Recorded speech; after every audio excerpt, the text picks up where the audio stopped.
अखण्डानन्दबोधाय शिष्यसन्तापहारिणे सच्चिदानन्दरूपाय रामाय गुरुवे नमः। ॐ स्वस्ति न इन्द्रो वृद्धश्रवाः स्वस्ति नः पूषा विश्ववेदाः स्वस्ति नः स्ताक्षर्यो अरिष्टिनेमिः स्वस्ति नः बृहस्पतिर्दधातु। ओम शांति शांति शांति। प्रणाम भगवान। स्वामी हंसानंद सरस्वती जी का ग्रंथ मृत्यु के उस पार से भगवान। और आज का शीर्षक है ईश्वर का स्वरूप क्या है। ईश्वर सर्वज्ञ है। ईश्वर ही जगत गुरु है। इसके विपरीत ईश्वर तो सर्वज्ञ है। ईश्वर को मालूम है कि जीव को कहाँ से दुख मिला है। इस दुख से छुटकारे का उपाय, मृत्यु के भय से छूटने का उपाय ईश्वर को ही मालूम है। ईश्वर एक है, जीव अनेक हैं। मोक्ष का उपाय तो ईश्वर ही जानता है। ईश्वर ही जगत का गुरु है। कहा भी है कृष्णम वंदे जगत गुरु। जगत गुरु कृष्ण को नमस्कार हो। सुख शांति के उपाय का, अमृत के उपाय का ज्ञान तो उसको ही है। ज्ञानवानेव गुरु हो। ज्ञानवान को ही गुरु कहा जाता है। ईश्वर संसार का केवल गुरु मात्र नहीं, अपितु संसार का उत्पादक, पालक, संहारकर्ता होने से जीवों का माता पिता भी है। भगवान श्री कृष्ण ईश्वर के अवतार, पिता अहमस्य जगतः माता धाता पितामह हैं। ईश्वर से ही जगत की सृष्टि होती है। अतः ईश्वर वर्तमान कालीन, भूत भविष्यकालीन सारे पदार्थों को जानता है। अतः सर्वज्ञ है। कहा भी है, मंत्र नंबर है भगवन गीता का 7/26, वेद अहम समतीतानि वर्तमानानि च अर्जुन भविष्याणि च भूतानि माम तु वेद न कश्चन। मैं अतीत काल में बीते हुए, वर्तमान काल में विद्यमान और भविष्य काल में होने वाले सारे भूतों को जानता हूँ, मगर मुझे कोई नहीं जानता। जगत का माता पिता जो ईश्वर है वही सर्वज्ञ होने से गुरु भी होता है। ईश्वर जगत का कारण है, अतः ईश्वर ही सत्य है। ईश्वर जगत का कारण है, अतः ईश्वर ही सत्य है। ईश्वर की उत्पत्ति होती नहीं क्योंकि ईश्वर ही जगत का माता पिता है। जगत का शासक होने से ईश्वर है सर्वज्ञ और उपदेश करने वाला होने से गुरु है। वह सारी प्रजा का शासक होने से ईश्वर और स्ववश है।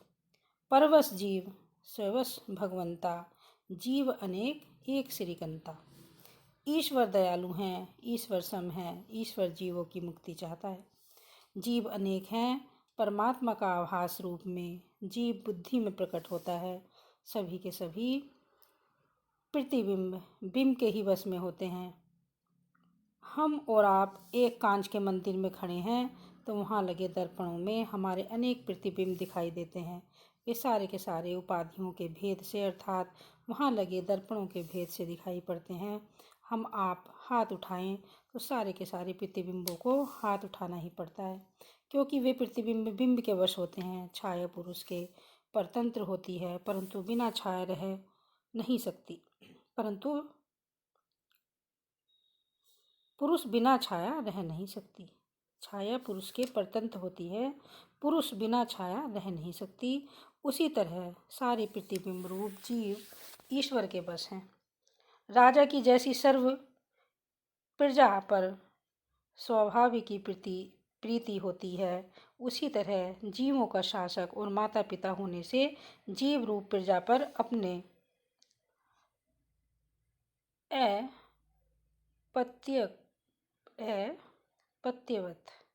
अपत्यवत ईश्वर की स्वाभाविक की दया होती है।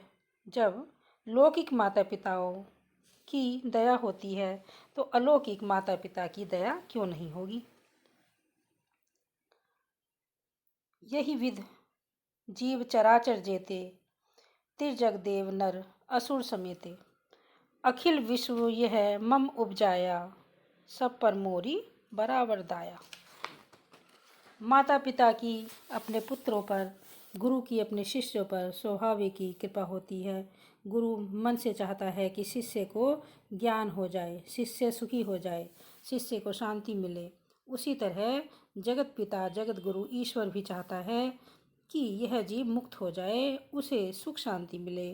कई जीव तो ईश्वरीय आज्ञा मानते हैं, ईश्वरीय इच्छा के अनुसार अपना जीवन व्यवहार भी करते हैं, मगर अन्य कुछ लोग जो आसुरी स्वभाव के होते हैं वे ईश्वर की आज्ञा नहीं मानते हैं।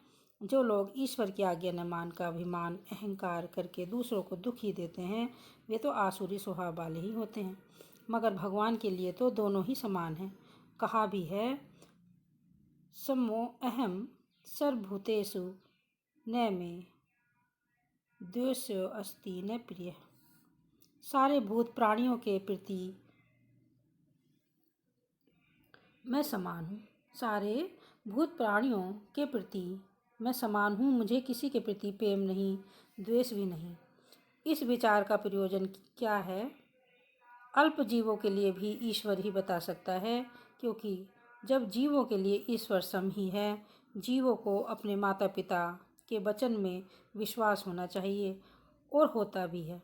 ईश्वर सब लोगों के लिए निरपेक्ष उपदेश देते हैं कि तम एव विदित्वा अति मृत्युम एति न अन्यः पंथा विद्यते अयनाय।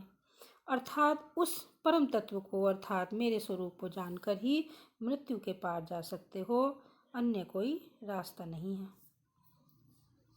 ओम शांति शांति शांति। प्रणाम भगवान।